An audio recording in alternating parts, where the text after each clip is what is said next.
Hello viewers, welcome to Buli cooking programme. আশা করি আপনারা সবাই ভালো আছেন। এই দেখুন, আজকে সকাল সকাল মাছ নিয়ে চলে এসেছে। আমি আজকে এই যে মাছের রেসিপি করে দেখাবো। মাছগুলো একেবারে জ্যান্ত মাছ। এই যে মাছগুলো কেটে নিয়ে এসছে, একেবারেই জ্যান্ত মাছ। এখন আমি এই মাছ বেছে ধুয়ে নেব। কিভাবে আমি এই জ্যান্ত মাছের রেসিপি করব আপনারা দেখতে থাকুন। ভিডিওটা না টেনে সম্পূর্ণ দেখলে আশা করি ভালো লাগবে। এই দেখুন, মাছগুলো আমি ধুয়ে নিয়ে চলে এসেছি। এখন আমি মাছের মশলা করব। তার জন্য এই যে নিয়েছি একটা পেঁয়াজ গোটা গোটা করে কেটে নিয়েছি, এটা আমি বেটে নেব। একটা গোটা রসুন নিয়ে নিয়েছি, একটু আদা নিয়ে নিয়েছি, আর 7-8টা কাঁচা লঙ্কা নিয়ে নিয়েছি। এইগুলো আমি এখন পিষে নিয়ে আসবো। আর এই যে একটু কাঁচা জিরে, এই কাঁচা জিরেও বেটে নিয়ে আসবো।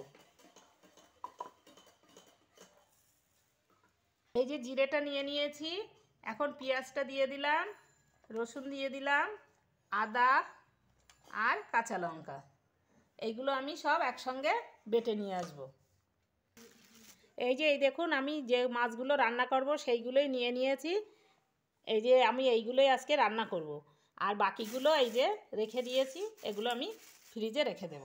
মাছগুলো এখন আমি একটু ভেজে নেব, হালকা ভেজে নেব। জ্যান্ত মাছ, সেই জন্যে আমি বেশি ভাজবো না। তার জন্য এই যে হলুদ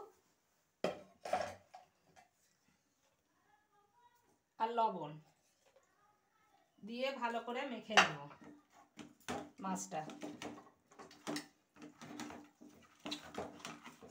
এই যে কড়াইতে আমি তেল দিয়ে দিয়েছি।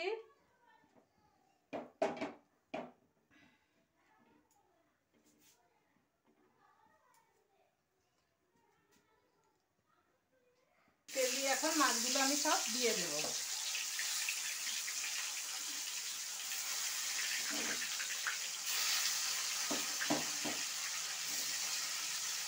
এইভাবে মাছগুলো আমি ভেজে নেব।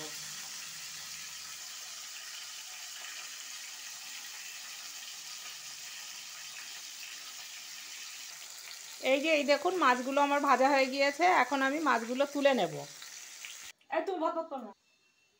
এই দেখুন, কড়াইটা আমি বসিয়ে দিয়েছি, কড়াইটা গরমও হয়ে গিয়েছে। এখন আমি কড়াইতে তেল দিয়ে দিচ্ছি। এই যে তেল দিয়ে আমি একটা তেজপাতা তেলে দিয়ে দিলাম, আর এই যে পেঁয়াজটা কুচিয়ে রেখে দিয়েছিলাম সেই পেঁয়াজটা দিয়ে দিলাম।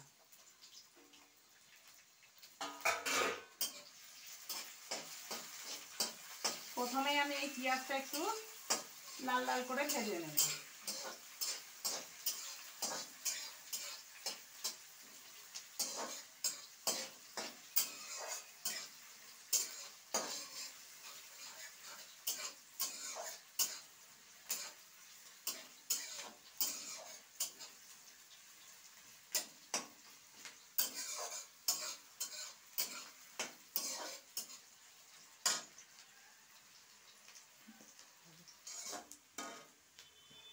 এই যে পেঁয়াজগুলো একটু লাল লাল করে ভাজা হয়ে গিয়েছে। এখন আমি এই যে বেটে রাখা মশলাটা দিয়ে দেব।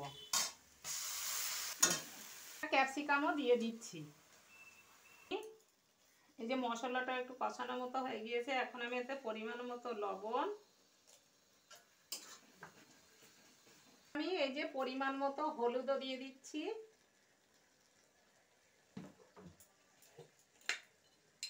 পরিমাণ মতো জিরের গুঁড়ো,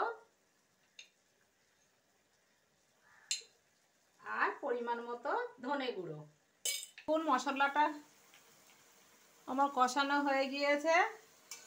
এই যে মশলাটা দেখুন, মশলা থেকে তেল ছাড়ছে। এখন আমি মাছগুলো ঢেলে দেব।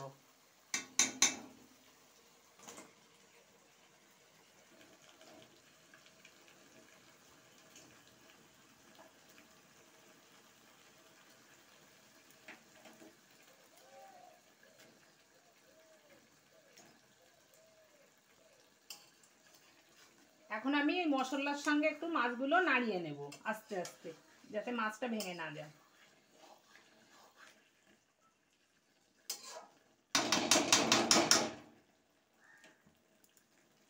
এখন আমি একটু জল দিয়ে দেব।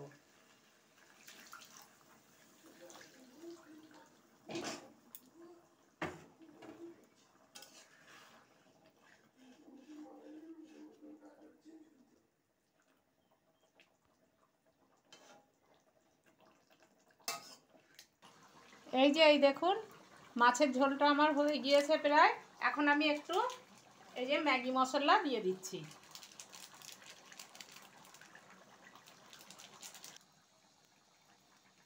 এই যে কাতলা মাছের ঝাল আমার হয়ে গিয়েছে। নামানোর আগে আমি একটু এই যে ধনেপাতা কুচি দিয়ে দিচ্ছি।